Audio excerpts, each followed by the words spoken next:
Welcome to another edition of the Sport Chat podcast. We are with Monika Platek, senior producers of social media at CBC Sports. Thank you, Monika, for joining me, and very excited to speak with you. Thanks so much for having me, Vince. Virtually, of course, as Yes, we're still virtually. doing here in 2021. Yes. Yes, it's all virtually. Monika, how did you start your career into the sport industry and where you are today? It's a loaded question. I started working in sports for free as a volunteer before I could actually work in the industry at the age of 15. And so when I was in high school, you used to have to, I don't know if you have to do this anymore to any high school students listening, but you used to have to complete 500 volunteer hours. And at the time, I was already kind of doing the stereotypical like volunteering at the local nursing home and spending some time with the elderly. But I was like, I want to do something in sports. Like, let me see if there are any volunteer opportunities. So what I did was I picked up the phone and I called my local OHL team, which at the time was the Mississauga Ice Dogs. It was the time when trying to think of which players were in the league. I kind of grew up with like the Robbie Shrimps were on that team, Patrick Sullivan's, if there are any OHL fans that are watching this or listening. Jason Spezza, Monika? Jason Spezza, yes, exactly. So all the guys that are kind of in their approaching maybe the latter years of their career, their later years. So I was like, do you have any opportunities to volunteer? And they were like, yeah, you know what, we actually do. Why don't you come in and, we'll put you by the media door and you can sort of help with, answering any questions that, newspaper journalists or, cameramen from CTV or CBC may have as they sort of come in through the door. And that season, we ended up making the playoffs. And I just fell in love with the live sporting environment, the energy at a hockey game. And I knew from that moment when I was 15 that I wanted to work in live sports and, work in sports in some capacity, either through broadcast or at the time, online was just sort of emerging as a major player sort of in sports journalism. But yeah, so I was just like, this is what I want to do. It was so obvious. The energy in a rink was sort of level to my energy as a person, So I ended up working in the OHL for a couple of seasons and sort of networking, making sure that I was keeping all the business cards of the people as they sort of walked by me and went through the building. I was really aware of who worked for MLSE and who worked for some of the national networks and just kind of establishing those contacts really early on. And I ended up becoming the in-arena host for the OHL Ice Dogs. And then the next job up from there was in the NHL. So it's a bit of a long story, but long story short, after a couple of years of tossing T-shirts into the stands at the ACC, I was asked to sort of audition on the mic and got the job from there. So I ended up spending 3, almost 4 seasons on the microphone at the ACC for the Toronto Maple Leafs, which was super fun, and working for Leafs TV, launching sort of the first of its kind of like our own social network, which was called Leaf Space, and connecting with hockey fans all over the world, which crazy enough, like I'm still in contact with fans from Ireland, Leaf Space Ian, who I'm still in contact with, and Steve Dangle. Him and I were sort of, the ones that were there early on Twitter and on YouTube and on Facebook.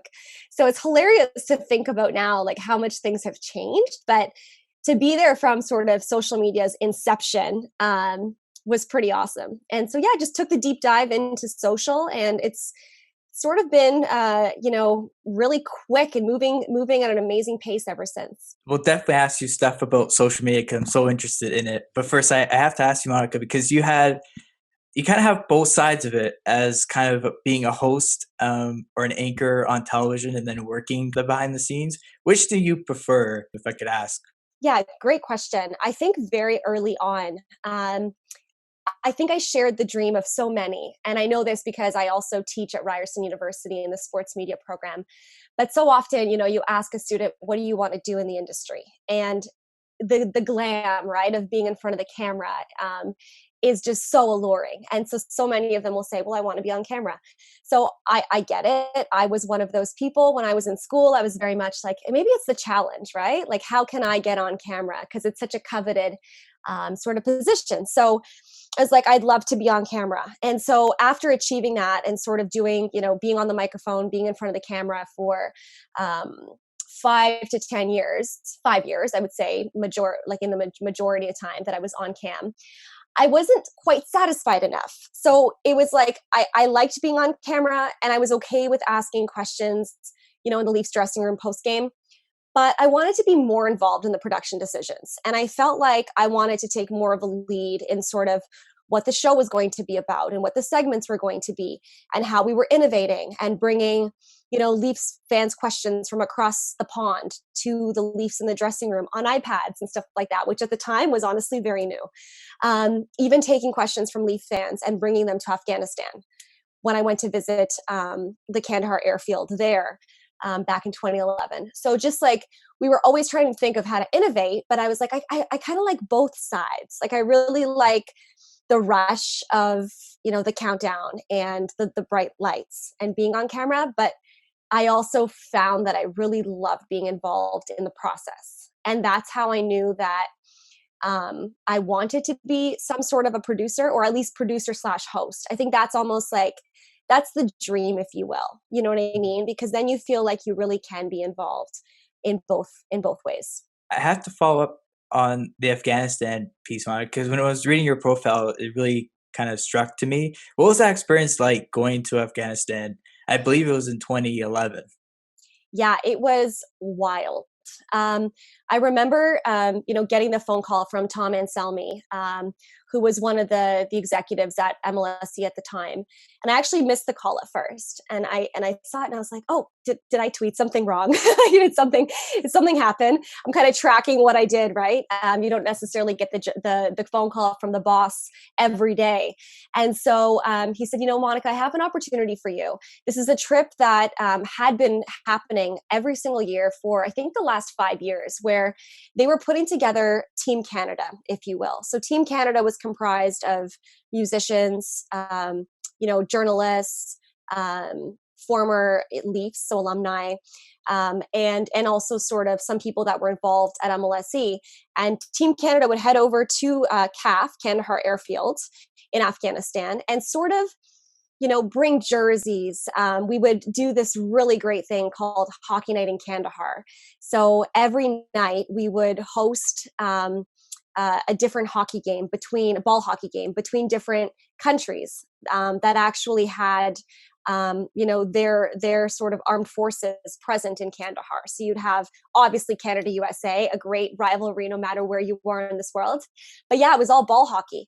So we'd host Hockey Night in Kandahar. We'd have Leafs alumni like Landy McDonald, speaking to Tiger Williams, speaking to these all of these amazing men and women that were over there, and it was wild. I remember Googling before I went there. Does Kandahar Airfield get attacked? You won't find much online, but when you land there, you sort of get some information about what really happens there. And so these men and women put their lives at risk every single day, and to see that was extremely humbling, life-changing, if you will, and to see how much hockey like sort of unified everybody there and how inspired they were by us going over to see them was really, really, really inspiring for sure. That's the one thing about sport, Monica, that I've said this before, but it's a unifier with people. And I think that's what makes sports so great and one of the reasons why people love it. To go back to hosting for a minute, Monica, well, did you find that your process changed from being kind of behind the scenes and then being a host? Yeah, I think so because, when you think about the role of a reporter, right, you're so focused on interviews and asking questions and really being present like you are now, kind of in the interview that you're having and the person that you're speaking with, which I think makes a really good interviewer. But the thing about getting the other side, which is understanding how a show comes together or, what comes together in an introduction to a show intro, animations, graphics, research, right? Like all of the other elements that sort of create this perfect package. I think having that understanding from like a productions perspective really allowed me to become a better reporter, right? Just knowledge is power. I'll always say that. But yeah, knowing more about sort of the process and what's involved and the different pieces that are required to make a finished product, the thing you hear on the air, the thing you see on Twitter, I think can just honestly put more sort of tools in your tool belt. So that's why when I see students that were me, when I was sort of starting out, and like I said, my aspirations were I want to be on camera. I think that's a dream you absolutely can have and aspire. But that means so many different things now, doesn't it? Like being on camera. Well, Vince, you're on camera right now. Like you have your own podcast that you started. So, you can be on camera by putting yourself on camera. Like that I think is the amazing part of all of these platforms that are now available. And even in the pandemic, I think it has made getting interviews with people more accessible, right? It has made athletes more accessible. It has made celebrities more accessible because people are sort of confined to the screens in front of them. And so the opportunity is vast. And so I think I would just say, like, always kind of look into what other skills can you build. And I hope you do if that's your goal. You really can be better on camera if you understand all of these different things that are involved. I agree 100%. When I was starting, Monika, like doing podcasting, being on camera, and then actually seeing myself and seeing those kind of tics that, some people do while communicating or whatnot. And when I saw it, I was just blown away by kind of the whole experience. It's very revealing, right? I think, it puts us in a very vulnerable place. Interesting thing about the pandemic is that forced almost everyone to go on camera, because now through meetings or through wanting to see your family over Easter, you have to have these video meetings, right? These virtual meetings. And so are we becoming better by it? I don't know, right? Because now we're seeing ourselves on camera, we're putting ourselves in that situation so much more because we have to. So maybe it's actually making us better. Yeah, it's a great question, and we'll definitely find out after the pandemic's over. I want to ask you, Monika, about the Olympics, because the 2021 Summer Olympics in Tokyo is coming up, which is just mind-boggling to me. We had Karen Sebesta on, as I told you off air before, and I asked her kind of the planning process in her role. In your role, how's the planning process going for the Olympics? Well, we are planning for sure, fast and furious. It almost feels like you're planning again because we were already making these plans, over a year ago, obviously, for Tokyo 2020. We're still calling this Tokyo 2020. When you see sort of any of the video assets or graphics or anything out there sort of on Twitter, on Facebook, on YouTube, and if you look at any of the Olympics channels, it is still Tokyo 2020. It's just happening, this summer. So I was just on, a few meetings today where very much plans. These will be work from home Olympics, which is definitely different. We are going to have a ton of our broadcast crew in Toronto, including our lead broadcast host, Scott Russell, Andy Petrillo. But from a digital social perspective, I'm really excited because I feel like from a social team perspective, we're sort of made for this, right? We can work at such a high capacity in this work from home environment. Everyone has been forced to innovate, from the people that are audio switchers to camera people to on-air hosts to social media editors. Everyone has been forced to sort of change how they do their job and how they can make themselves more efficient because of this pandemic. And needless to say, we are confident that we can pull off a really exciting, entertaining, informative Olympics for Canadians. I think people are looking for some sort of a light. They're looking for something to watch and inspire them. I think this year more than ever. We needed it last summer. We didn't get it last summer. We need it this summer even more, I think you could probably say, over a year of being in this situation. So our athletes are all the athletes that we see for Team Canada, certainly, and athletes around the world. I mean, just look at their Instagram accounts or their TikTok accounts. They're working hard. They are training hard. And so that's kind of what we see on our end. And that's sort of what inspires us to keep planning and to keep going. Um, and yeah, we're going to be ready for the Olympics when the opening ceremony comes. But in my role, from a social perspective, is our team is really focused on trying to plan as much as we can, because so much of what we do in social media is reactionary, reacting to the breaking news, reacting to Canadians, winning a gold medal, silver or bronze. But what we're doing is we're sort of planning to make sure we have, all of our Premiere Pro editors sort of ready to go.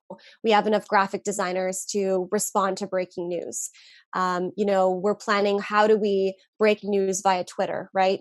Twitter moments obviously are a big part. So working with our social partners to make sure that we're all on the same page. We all know, what to expect when Canadians wake up, because by the time we wake up, most of the live action in Tokyo will have happened overnight. So that's kind of interesting too. Like when you're dealing with, Olympics that are in such a different time zone from Canada, you really have to be thinking strategically about how you're going to give Canadians what they need to know, right? When they are in their sort of waking hours. So it'll be a challenge, as every single Olympics is. I think back to Vancouver was my first Olympics. I paid my way out there and stayed at a hostel and covered them on Twitter and YouTube for the Leafs when I was with them, just because it was a dream of mine to work the Olympics. And that ended up helping me score a real role in the Olympics for London 2012 with CTV at the time. And so if you have a dream of working the Olympics, cover these Olympics. Start right now. Start covering the major storylines on your podcast, your YouTube channel, your Twitter account, your TikTok account, whatever it is, right? You can actually be part of the coverage now. So I encourage it for sure. And then we'll see it, right? We'll see it. We're out there looking at sort of how Canadians are taking in the Olympics. Is there a sense, Monica, your standpoint and your team at home, does that give you more creativity creating content? It's interesting because we ask ourselves the same questions in the meetings that we have. Like, what we know the challenges, right? The challenges are, we're not right beside each other. So you can't just hit someone's shoulder and say, hey, did you see this? This just broke. So there isn't that sort of the same sort of camaraderie that you have from being in a building beside people, side by side. But I think you're right. Like, what are the opportunities? What can you do now that can sort of make you be better for these Olympics? Which I think from a social perspective, like, I'm confident. I feel pretty good because our team has really been crushing it. And, from my perspective, I have some incredible, I think the best social media producers in the country working for CBC Sports and CBC Olympics and Hockey Night in Canada. And so, we're ready for this moment. I think what's going to happen is we're all stuck in front of our screens. And so I'm hoping, like, more than ever, we can't miss anything, because all we're doing is just sort of looking at the same thing, right? We're watching Reddit, we're watching TikTok. We have all of our screens open, and we're sort of going to see how these games are being absorbed and like taken in by people. And then I'm so interested to see like what's going to come out of that. TikTok we always have a new platform every Olympics. So it's like, TikTok wasn't around for Pyeongchang, right? And then you look back and you're like, well, Reels weren't around for Pyeongchang. In fact, Reels weren't around last summer if we had the Tokyo 2020 Olympics then. Instagram Reels are going to be a really big part of our strategy for Tokyo 2020 this summer. So it's just sort of like knowing what's available at your fingertips as content creators, and then figuring out sort of the best thing to do. Like, we always try to think of, if we wake up in the morning and roll over, as we all do, and pick up our phones, right, and open Instagram, what do we want to know right away, right? And what's the best way to sort of deliver that information to people? And then, Monica, in terms of planning content, what does that look like? Heard some organizations describe it to me as plans are far, far, far in advance before it even gets posted. really good. Yeah, really, really good point. It's twofold. So there are two things going on here. There are the things you can plan for, which come from the Olympic schedule. So, you look at day 1, day 2, day 3, actually day -2 is when competition begins for Tokyo 2020. But you look at sort of the calendar day in terms of like events, right? Action, what's live action that's happening. And so, how many Canadians are competing that day? What stage is that particular sport at that day? So is this a medal? Is there a medal contender, right, in this specific event? Are they Canadian? These are all things that we look at, and those things are certainly mapped out. We have producers on this. We have show producers on this. Karen Sebesta, who's the EP of the Paralympics. They are all over that sort of planning, as are we from a digital perspective. So I work really closely with, our senior writers and our senior producers who take care of cbcsports.ca and the app, right? The Olympics app. So what are they doing at any particular time to reflect sort of the Olympic schedule? That we can all prepare for because we know that that's supposed to happen. So you can be sure that like we have those content calendars and they are thorough. They include, as I mentioned, kind of who are the big international names that are competing, who are the big Canadian contenders.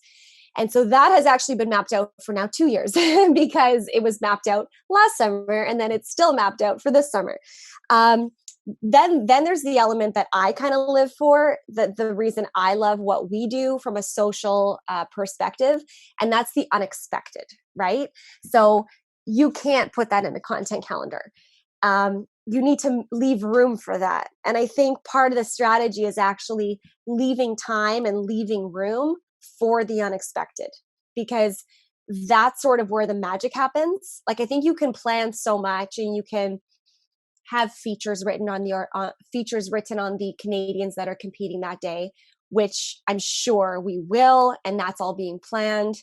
We can tweet that feature. We can, tweet out the amazing, video that's been produced by some of the most amazing video editors in the country. We can plan for all of that, but we can't plan for what's happening regarding, COVID tests. We can't plan for what's happening, with athlete injuries.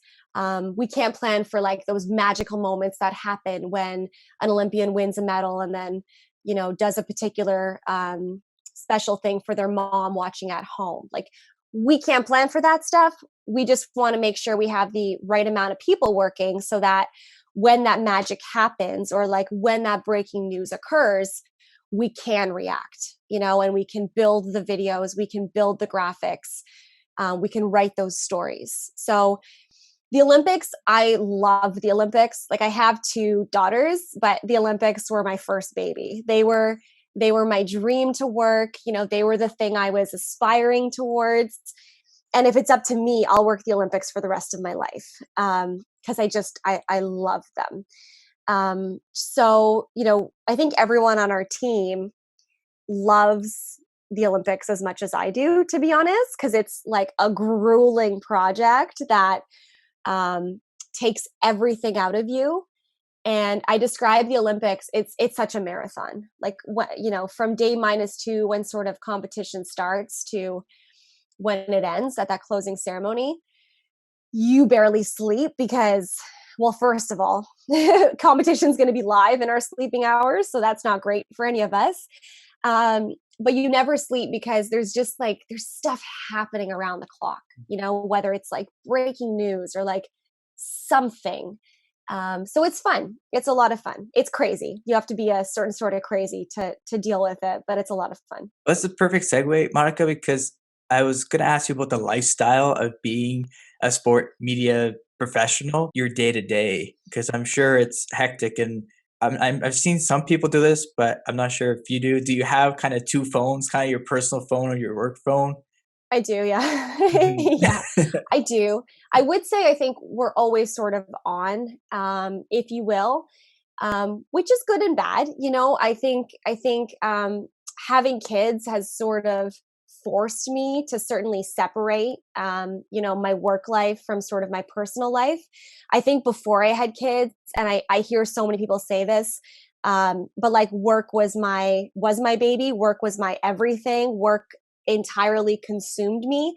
And I think that is sort of still the case. Like, I think I love what I do so much that I sort of always care about it. You know, every waking minute of the day, I sort of want to make sure that whoever's on staff is covered if like some breaking news happens, or, you know, but I think having kids is good in a way because it's forced me to really sort of compartmentalize, you know, my brain power, because kids require so much of your attention. Like, kids need you to be present right now. So you actually, as much as you want to be sort of, you know, looking at your phone, checking your email, the nice part is that it forces you to just like sit down and play with Lego.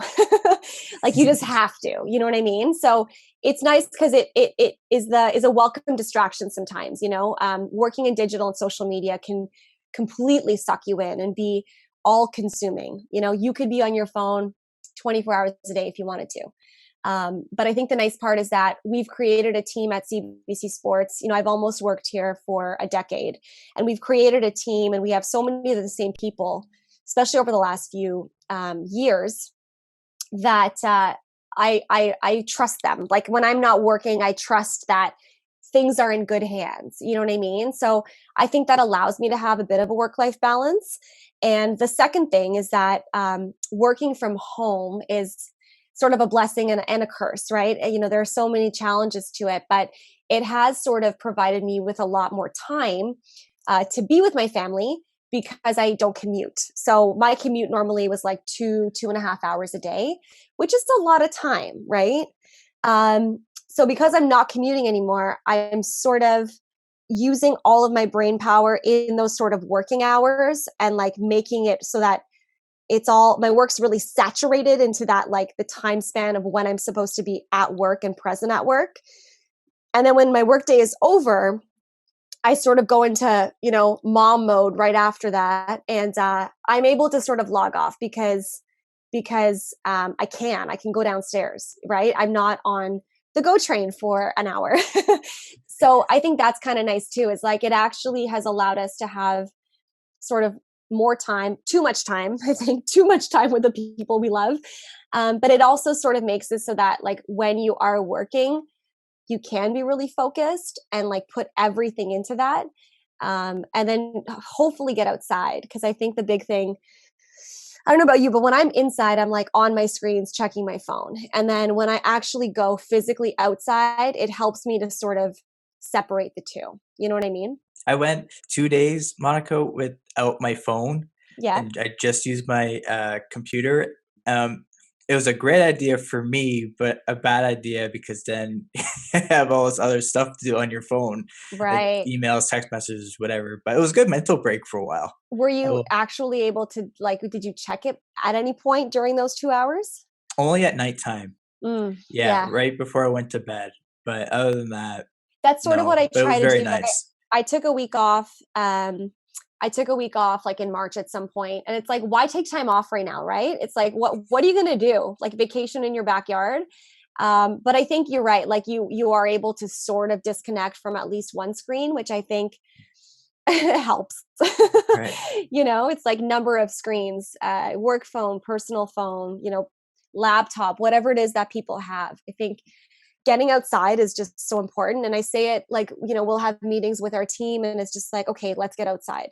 Even for, you know, 20 minutes at lunch. It's not possible every day, certainly, but I hope to be taking more meetings outside sort of as the weather gets nicer. Because it's all you can do. It's all we can do right now. And so let's just hold on to like what, you know, what's within our control. You mentioned Steve Dangle at the top, Yep. but I was listening to his podcast, and I think Adam Wilde said it that no one's having a good time right now. And Hmm. those words, when I was listening to it, I'm like, wow, that's a great point because I don't think anybody is having the best time right now in this virtual Right. kind of COVID situation. But yeah, I'm hoping that it's going to get better. Hoping. Yeah, I think it's important to check in on each other too. Like, I think, you know, not even just from like a friend perspective or family perspective, but I think it's really important to check in on like your coworkers and like fellow students, even, you know, professors. Like, I think, you know, asking someone, like how they're actually doing. Because I think so often through text or GChat or,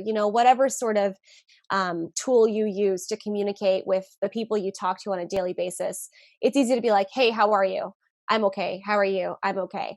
But yeah, no one's really okay right now. And I think as much as we can be sort of transparent about that and honest about that, it allows us to have, more candid conversations. And I think just like taking a bit of time to even pick up the phone and call someone.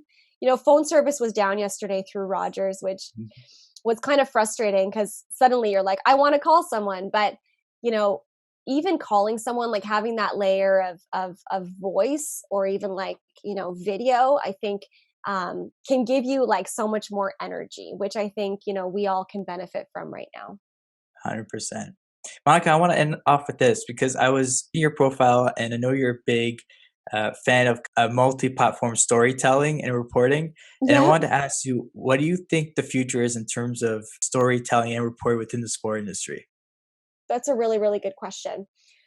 I'd love to say that the future of sport will sort of continue to be, which I would have said it was a couple of years ago.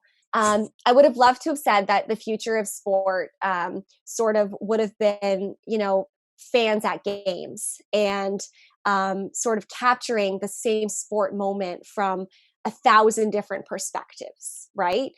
In a stadium, which is so often what I describe as sort of like the social stadium. The reason I love social media is because it allows us to see sports moments from thousands of different perspectives, phones, tweets, photos, videos. I think that's like the coolest part of social media. I hope we'll get a return to the stands relatively soon. We're seeing it in America. Gotta love our American friends. We're not seeing it yet in Canada, obviously, but I think the future of social will continue to be video very, very heavily. It's interesting that maybe 2 years ago, there was a push for more long form video viewing, and that has very much gone to streaming services, which have been having a good time in this pandemic. Everyone's relying on streaming services. So I think like long form video features will certainly continue to sort of thrive in that environment. Sports docs, anyone that's passionate about kind of long form journalism, that's your place to be. But the future is really sort of short form video. And what we're seeing from IG Reels, Instagram Reels, and also TikTok, right? I think, those platforms are certainly the ones that we're seeing the most growth on, the most innovation on. I've been really bored with Facebook. I can't find a reason to log on to Facebook. So I think some of these, even Twitter, like, what's next for Twitter? I want these platforms, I hope they're sort of asking these questions because right now, so much of our attention is going to short form video.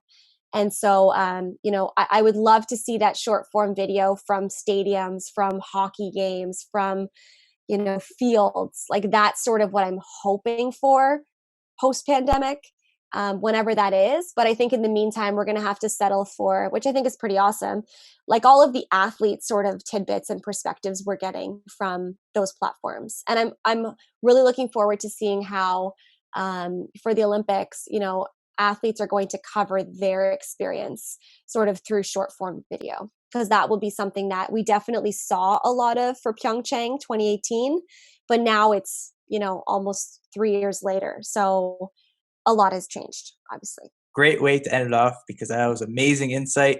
Monica, thank you. I really enjoyed this conversation. I really did. Just wonderful insight. Great to meet you. And thank you so much for doing this. Thanks, Vince. Good luck to you. Awesome. And ladies and gentlemen, that is it.